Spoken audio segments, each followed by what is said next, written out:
अस्सलाम वालेकुम वरहमतुल्लाहि वबरकातुह। दोस्त अहबाब, जैसे कि मैंने पिछले दिनों में ये इतला दी थी कि हीरा ग्रुप ऑफ कंपनीज़ की 17 नवंबर को तारीख तय हो गई है, समाअत तय हो गई है। लिहाजा अब वो चीज़ जो है बरोज़े पीर यानी सोमवार को 17 नवंबर को हीरा ग्रुप ऑफ कंपनीज़ की समाअत होना तय हो गई है। आप लोगों से दुआ की दरख्वास्त है। बहुत सारे हीरा ग्रुप ऑफ कंपनीज़ के करीबी ज़िम्मेदारान और ओहदेदारान ने तमाम सरमायाकारों से रब्बे ज़ुल जलाल की बारगाह में जो है दुआ करने की दरख्वास्त की है। हम दुआ करेंगे कि अल्लाह तबारक व तआला हीरा ग्रुप ऑफ कंपनीज़ के मामले को जल्द अज जल्द निपटाए, उसको सुरखरुई अता फरमाए, ताकि हीरा ग्रुप ऑफ कंपनीज़ की जिस तरह से 20 साल 25 साल पहले यतीम व मुफलिस लाचार व बेकस अफराद की जिस तरह से मदद हुआ करती थी, एक बार फिर से मुल्क के प्लेटफार्म पर भारत को तक़वियत पहुंचाने के लिए, भारत को मजबूत करने के लिए ये कंपनी एक बार फिर से जारी व सारी हो। आप लोगों को इत्तला देना चाहेंगे कि इस दरमियान में एक ऑडियो सर्कुलेट हुई है और चंद एक तराशे भी जो है तहरीरों के सर्कुलेट हुए हैं, जिसको सर्कुलेट करने वाले कई एक लोग हैं। उसमें गालिबन एक स्मैक और चरस व अफीम का स्मगलिंग करने वाला नौमान कुरैशी शख्स है, जो बड़ा गज़बनाक हो करके ये कहता हुआ दिखाई देता है, शायद वो डिपार्टमेंट में नाराज़ हो रहा है कि मुतीउर रहमान अजीज़ को फ़ौरन के फ़ौरन गिरफ़्तार करके फांसी देना चाहिए, लेकिन उसकी ईमा ये पूरी नहीं हो रही है। तो वो धमकियाँ देता हुआ दिखाई दे रहा है कि मैं गाली देता, वरना ये जुमा है। बदबख्तों के लिए जुमा का दिन जो है गाली देने का नहीं होता, बकिया दिन गाली गलौज ये जिस तरह से चाहें। ये स्मगलर ये कहता है कि डिपार्टमेंट ने मुतीउर रहमान अजीज़ के नाम का जो है खाका पेश किया सुप्रीम कोर्ट ऑफ इंडिया में, और ये कहा है कि मुतीउर रहमान अजीज़ ने चीज़ों को वायरल किया है और चीज़ों को इफ्शा किया है। और जैसा कि आप लोगों ने भी देखा होगा कि पिछली समाअत में डिपार्टमेंट ने सुप्रीम कोर्ट ऑफ इंडिया में ये कहते हुए बताया था कि हीरा ग्रुप ऑफ कंपनीज़ के कुछ जो है मुंसलिक कार, उससे राब्ते में रहने वाले लोग, उसके कंपनी के लोग, जबकि मैं उस हीरा ग्रुप ऑफ कंपनीज़ का कंपनी का सरमायाकार हूँ, इन्वेस्टर हूँ और एक जर्नलिस्ट होने की हैसियत से मुल्क भर में, तमाम मुल्क भर में फैले हुए सरमायाकारों, लाखों सरमायाकारों और उनके पीछे करोड़ों अफराद को एक छोटी सी अपडेट देता हूँ, ताकि उनकी दिलों को तसल्ली हो, तशफ़ी हो और इत्मीनान पहुँचे। यही मेरा मकसद है। मैंने कभी सुप्रीम कोर्ट ऑफ इंडिया की कोई अवहेलना नहीं की, कोई तौहीन नहीं की, और आइंदा भी मेरा ऐसा कोई ख्याल नहीं है। हाँ, अगर डिपार्टमेंट ने ऐसा कुछ, जैसा कि नौमान कुरैशी स्मैक और चरस अफीम के स्मगलर ने ये जो चीज़ बताया कि मुतीउर रहमान अजीज़ ने जो है, डिपार्टमेंट ने ये दिया है कि मुतीउर रहमान अजीज़ ने जो है वो गलत किया है, ये बता करके कि डिपार्टमेंट फला फला जगह पर गलत है, तो वाकई में यहाँ पर डिपार्टमेंट को उसकी ये शिकायत, उसकी ये बातें सुप्रीम कोर्ट ऑफ इंडिया में इतने बड़े मामले को होते हुए, 5,600 करोड़ का मामला होते हुए, हीरा ग्रुप ऑफ कंपनीज के पीछे लाखों करोड़ों अफराद के फैज़याब होने के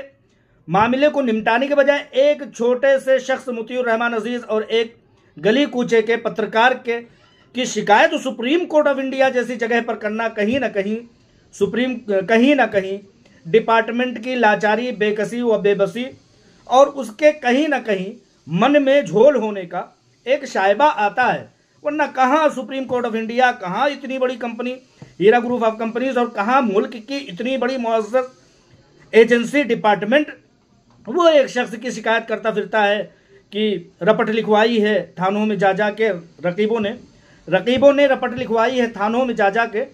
कि अकबर नाम लेता है खुदा का इस ज़माने में। तो खुदा का इस ज़माने में नाम लेने वाला अगर कोई शख्स एक अपडेट देता है तो उसको जो है फांसी पर चढ़ा दिया जाए, उसको जो है सज़ा दिला दी जाए।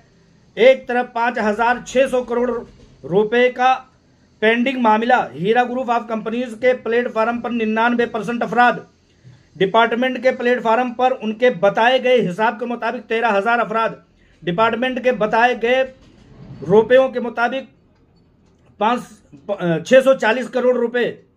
इन चीज़ों की कोशिश करने के बजाय एक अपडेट देने वाले शख्स के पीछे पड़ जाना, कहीं ना कहीं उसकी बातों से आप लोगों की बातों को आहत हो जाना, आप लोगों को तकलीफ हो जाना, डिपार्टमेंट की कलई खुल जाना, ये कहीं से कहीं तक समझ में नहीं आता। मैंने सिर्फ और सिर्फ वही बातें की हैं जो फैक्ट हैं, अगर आप डिपार्टमेंट वालों को ये चीज़ बुरा लगता है तो आपको गलत बुरा लगता है। ये सारे काम जो मैं कर रहा हूं, इसको प्रेस रिलीज के जरिए से, इसको प्रेस कॉन्फ्रेंस के जरिए से, इसको नोटिस के जरिए से आपको इस ज़माने में, सोशल मीडिया के ज़माने में वायरल करना चाहिए, ना कि चोरी चुप्पे से, छुपे छुपे से उसको ऑक्शन करना, हीरा ग्रुप ऑफ कंपनीज की ज़मीनों को ऑक्शन करना, उसको नीलाम करना, सुप्रीम कोर्ट ऑफ इंडिया की बताई गई गाइडलाइन के खिलाफ काम करना।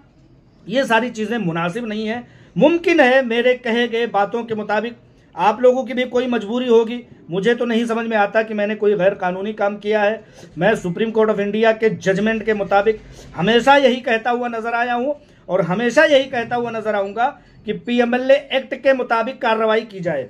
मेरे हिसाब से तमाम कार्रवाइयां नजर आई, तमाम ऊंची नीची गलत सलत कार्रवाइयां नजर आई, लेकिन पीएमएलए कहीं से कहीं तक नजर नहीं आया। ठीक उसी तरह से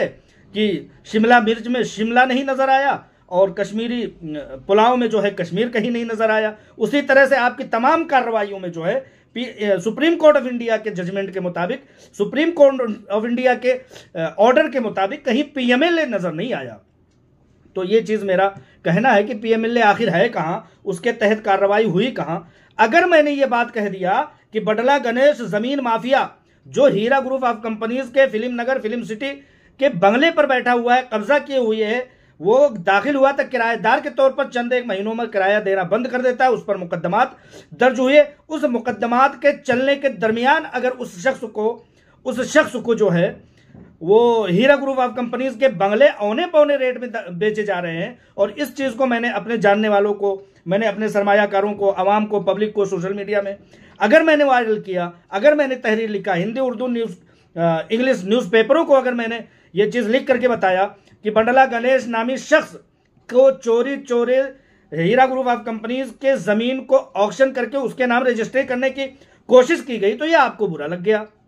बुरा नहीं लगना चाहिए। आप उसी के नाम से तो रजिस्ट्री करा रहे थे, आप उसी के नाम से रजिस्ट्री करा रहे थे, चोरी कर रहे थे। हीरा ग्रुप ऑफ कंपनीज के ओहदेदारान के मुताबिक जब वहां जाया गया, जब आप लोगों ने सुप्रीम कोर्ट ऑफ इंडिया के ऑर्डर का हवाला देते हुए उन्हें बुलाया, तो उन्होंने कहा कि जब मैं वहां जाती हूं तो क्या देखती हूं कि वहां पर वो शख्स जो बडला गणेश इतने ज्यादा दिनों से बैठा हुआ है, कब्जा किए हुए और उस पर मुकदमात चल रहे हैं, उस जमीन को जो कि 75 करोड़ रुपए की थी उसको 19 करोड़ रुपए में आपने बेचने की प्रयास की। हीरा ग्रुप ऑफ कंपनीज की सीईओ आलमा डॉक्टर नोहरा शेख साहिबा ने कहा कि मैं ऐसे किसी भी जगह पर साइन नहीं करूंगा, क्योंकि यहां कहीं पीएमएलए एक्ट नहीं दिखाई दे रहा है, यहां कोई नोटिस नहीं दिखाया जा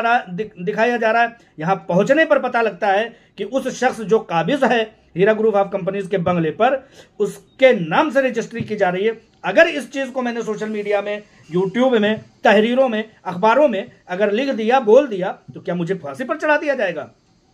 इसमें कोई तो दो राय नहीं है, इसमें हकीकत से कोई बहुत दूर की बात तो नहीं है। हीरा ग्रुप ऑफ कंपनीज ने भी जवाब दाखिल किया होगा और ये जवाब दाखिल करके बताया होगा कि 75 करोड़ रुपए की मार्केट वैल्यू की जमीन और जायदाद और प्रॉपर्टी और बंगले को जो है 19 करोड़ रुपए में बेचा जाता है, और उस जमीन माफिया के नाम से जो कि वहां पर कब्जा किए हुए है, जो दिवाली के मौके पर बहुत बड़ा जश्न मनाता है और कहता है कि ये बंगला मैंने खरीद लिया है, जबकि वो जमीन माफिया नाजायज तरीके से कब्जा किए हुए बैठा है। और उस जमीन माफिया का यही वतीरा, यही तरीका और यही उसका कारोबार बन गया है कि मजलूमों के और कमजोरों की जमीनों पर कब्जा किया जाए और जो है कानून और कचहरियों को यूं खरीद लिया जाए। कहीं ना कहीं यही तो उसकी सोच है, तभी तो उसकी इतनी बड़ी जुर्रत हुई कि इतने बड़े डिपार्टमेंट के सामने, इतने बड़े डिपार्टमेंट के पीछे दुबक करके हीरा ग्रुप ऑफ कंपनीज की संपत्ति को है रजिस्ट्री करने के लिए 75 करोड़ रुपए की संपत्ति को जो है 19 करोड़ रुपए में नीलाम करने की कोशिशें हो रही। अगर ये बात मैंने कह दिया तो कहीं ना कहीं बुरा तो लगा होगा, लेकिन गलत तो है ना साहब, गलत तो है। अगर यही हुआ, मैं हीरा ग्रुप ऑफ कंपनीज के सरमायाकारों को इत्मीनान दिलाने के लिए हमेशा बोलता रहता हूं, मैं उन लोगों से पूछना चाहता हूं कि 75 करोड़ रुपए की प्रॉपर्टी वैल्यू, मार्केट वैल्यू के प्रॉपर्टी को अगर 19 करोड़ रुपए में बेचा जाएगा, तो बताइए 1 लाख रुपए के शख्स को, मिसाल के तौर पर 1 लाख रुपए किसी ने जमा किया है, तो सिर्फ और सिर्फ उसको 19,000 या 1900 रुपए ही तो मिलेंगे। तो ये हीरा ग्रुप ऑफ कंपनीज को डिबाने की जो कोशिश है, बर्बाद करने और नीलाम करने की जो कोशिश है, अगर मुतीउर रहमान इस चीज को जो है वायरल करता है एक जर्नलिस्ट होने की हैसियत से, एक हीरा ग्रुप ऑफ कंपनीज का सरमायाकार होने की हैसियत से, तो उसको फांसी चढ़ा दोगे। और वो इसमैकिया कहता है कि इसको फौरन फांसी क्यों नहीं चढ़ाया गया, इसको गिरफ्तार क्यों नहीं किया गया, इसको कोर्ट कचहरियों में क्यों, अदालतों में क्यों कहा जा रहा है। खैर, ये तो बात मोटी मोटी हो गई। इसी तरह से मैंने कई बार ये भी कहा है, जो कहीं ना कहीं लोगों को बुरा होगा, लोगों ने बुरा लगा होगा, वो जो ज़मीन माफिया है सैयद अख्तर ऐसे बिल्डर टोली चौकी में हीरा ग्रुप ऑफ कंपनीज की ऐसे कॉलोनी की तमाम जायदादों को, अपने दामाद को, अपने जो है रिश्तेदारों को असबा होटल खोलने के लिए, फुटबॉल ग्राउंड खोलने के लिए, और खुद ऐसे बिल्डर सैयद अख्तर जो है वो 8-8, 9-9 मंजिला इमारतें बना लेता है, और वो भी ईडी के अटैचमेंट के दरमियान में। ये भी मैं कई बार बोला हूं, हो सकता है ये भी बुरा लगा हो। साहब, आप सुप्रीम कोर्ट से ये कहलवा दीजिए, सुप्रीम कोर्ट में ये कह दीजिए कि हम लोग जो कुछ चाहें करें, हमारी अटैचमेंट के दरमियान में जो चाहे हो, हमारी अटैचमेंट के दरमियान में जैसा चाहे वैसा हो, बस हीरा ग्रुप ऑफ कंपनी की सीईओ कुछ ना कर सके, हीरा ग्रुप ऑफ कंपनीज का सरमायाकार जिसके पैसों से ये जायदादें बनी हुई हैं वो कुछ ना बोले। सुप्रीम कोर्ट ऑफ इंडिया से ये कहलवा दीजिए डिपार्टमेंट वाले साहब, तो मैं बेशक आज से नहीं बोलूंगा। लेकिन जब तक सुप्रीम कोर्ट ऑफ इंडिया ये चीज नहीं मान जाता, सुप्रीम कोर्ट ऑफ इंडिया के सामने और आवाम के सामने ये नहीं रख देते कि ईडी के अटैचमेंट के दरमियान में ये सारी कार्रवाइयां हुई, कब्जा जात हुए, इलीगल जो है कब्जे हुए, गैर कानूनी नाजायज कब्जे हुए, ईडी के अटैचमेंट के दरमियान में ऐसे बिल्डर सैयद अख्तर जो है बड़ी बड़ी बिल्डिंगें बनाता है, ये सारी चीजें हुई। अगर ये मैं बोलता हूं तो क्या गलत बोलता हूं? सन 2018 से ईडी का अटैचमेंट है ना, सन 2018 के बाद बड़ी बड़ी बिल्डिंगें बनाई गई ना, सन 2018 के बाद ही तो, अटैचमेंट के बाद ही तो बडला गणेश की हिम्मत हुई कि उस बिल्डिंग में घुसे और उस बिल्डिंग में कब्जा किए हुए बैठा है, मुकदमा भी चल रहा है, उसका ऑक्शन भी उसी के नाम से हो रहा है। ये चीज 2018 के बाद, अटैचमेंट के बाद ही तो हुआ है। मैं कह रहा हूं तो हकीकत से दूर कह रहा हूं, गलत कह रहा हूं, मुझे फांसी पर चढ़ा दिया जाए। सुप्रीम कोर्ट जैसे मुअज़्ज़ज़ जो है जगह को, मुअज़्ज़ज़ कानून के मंदिर को जो है, उसको, उसके पास इतने वक्त आ गए हैं कि उसको जो है उसके वक्त को बर्बाद कर दिया जाए। इसी तरह से तीसरी बात हमेशा कहा हूं कि भाई जो है वो ख्वाजा मोइनुद्दीन नामी पुलिस एहलकार जो पिछले दिनों हुआ करता था, वो उसके नाम से वो जो है वो कब्जा किए हुए एक हीरा ग्रुप ऑफ कंपनीज के बंगले पर बैठा हुआ है, उसके नाम से 100 नंबर कॉल की जाती है, मुकदमात दर्ज किए जाते हैं, मुकदमात तक नहीं होते, वो भी अटैचमेंट के दरमियान में। यही सारी चीज़ें बुरा लगी हैं। अगर यही सारी चीज़ें बुरी लगी हैं तो मुझे बता दिया जाए कि ये चीज़ें हमको बहुत बुरी लगती हैं। हीरा ग्रुप ऑफ कंपनीज के सरमायाकार कुछ ना बोले, हीरा ग्रुप ऑफ कंपनीज के सरमायाकारों के पैसों से बने हुई जायदादों पर जो चाहे वो करें, जैसे चाहे वो ऐसे करें, ऑक्शन करें, नीलाम करें, उसको जो है उसके पैसों को जो है बर्बाद कर दिया जाए। ये भी बुरा लगा होगा कि SFIO के लिस्ट के मुताबिक 13,000 लोग उस पर गए, लेकिन उस पर आज तक कार्रवाई नहीं हुई।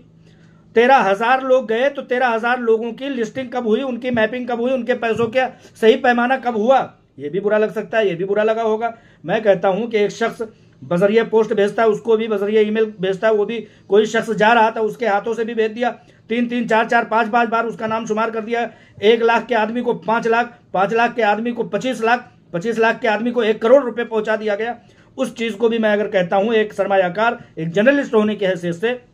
कि उसकी मैपिंग कर लिया जाए, उसकी जांच पड़ताल कर ली जाए, उसकी छान पटक कर ली जाए, एक्चुअल जो अमाउंट है वो सुप्रीम कोर्ट ऑफ इंडिया के सामने बता दिया जाए, तो आप लोगों को ये चीज़ मिर्चियाँ लग रही हैं, आप लोगों को बुरा लग रहा है। आप लोगों के हाथों में ताकतें हैं तो ताकतों, कानून है और कानून के मुताबिक क्या है, किसी को दबा दिया जाए। एक सरमायाकार को अगर वो आवाज़ उठा रहा है अपने भाई बहनों, माओ और बुजुर्गवार की इत्मीनान के लिए, तो उसकी जुबान बंद कर दिया जाए। हीरा ग्रुप ऑफ कंपनीज के खिलाफ लाखों लोग बोल रहे हैं, हजारों लोग बोल रहे हैं, उनको कुछ ना कहा जाए, अवहेलना कर रहे हैं, सीधे गाली गलौज कर रहे हैं, बदतमीजियां कर रहे हैं, उनको एक लफ्ज भी कुछ नहीं कहा गया। और इस महके चरसी और गुरदुल्ले और ऐसे लोगों की जो है आप लोग कॉल उठा करके और सुन रहे हैं बाकायदा, उनसे आप लोगों के पास इतना वक्त है, आप लोग सही इकदाम कर रहे होते तो ऐसे लोगों की बातों को सुनने के आपके पास वक्त नहीं होता। और अगर एक छोटे से जर्नलिस्ट, छोटे से सरमायाकार से अगर कोई गलती सरजद हो गई तो उसको दरगुजर करना चाहिए, क्योंकि आप लोगों का काम इतना पावरफुल है, आपका मकाम इतना पावरफुल है, आप लोगों का मर्तबा बहुत ऊंचा है, आपको देश ने बहुत बड़ा ऑथोराइजेशन दिया है। सुप्रीम कोर्ट तो यूं ही आप लोगों को सुनती है।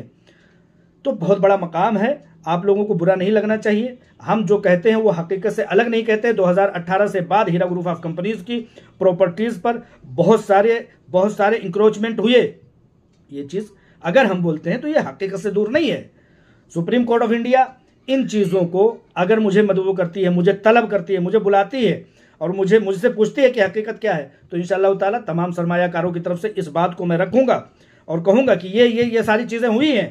99% अफराद जो है हीरा ग्रुप ऑफ कंपनीज के प्लेटफार्म पर सब्र किए हुए बैठे हैं और वो इस बात के मुंतज़िर हैं कि हीरा ग्रुप के साथ हम लोग नफ़ा और नुकसान में मुकम्मल शामिल थे, लेकिन हीरा ग्रुप ऑफ कंपनीज को एक छोटी सी प्रॉपर्टी नहीं दी जा रही, वो अलग से उसके ऊपर इल्ज़ाम लगाया जा रहा है, उसके टावर्स बेचे जा रहे हैं चंद करोड़ रुपए में, और इल्ज़ाम लगाया जा रहा है कि हीरा ग्रुप ऑफ कंपनीज ने दुकानें सैकड़ों करोड़ रुपए में बेच ली है। किस वक्त के लिए आप लोगों को ये ओहदे, ये ताकतें, ये मकाम, ये मर्तबा किस वक्त के लिए दिया गया है कि एक छोटे से पत्रकार मुतीउर रहमान अजीज, एक छोटे से सरमायाकार मुतीउर रहमान अजीज जो हीरा ग्रुप ऑफ कंपनीज की कहीं ना कहीं अपडेट दे देता है, गांव देहात में पड़े बूढ़े माँ बाप बुजुर्गवार जिनको मोबाइल चलाना नहीं आता उनसे बातचीत कर लेता है, उनकी तसल्ली के लिए काम कर लेता है, तो उसको भी काट देना चाहते हैं, उस जुबान को बंद कर देना चाहते हैं। इंशाअल्लाह ताला ये जुबान बंद नहीं होगी। Supreme court of India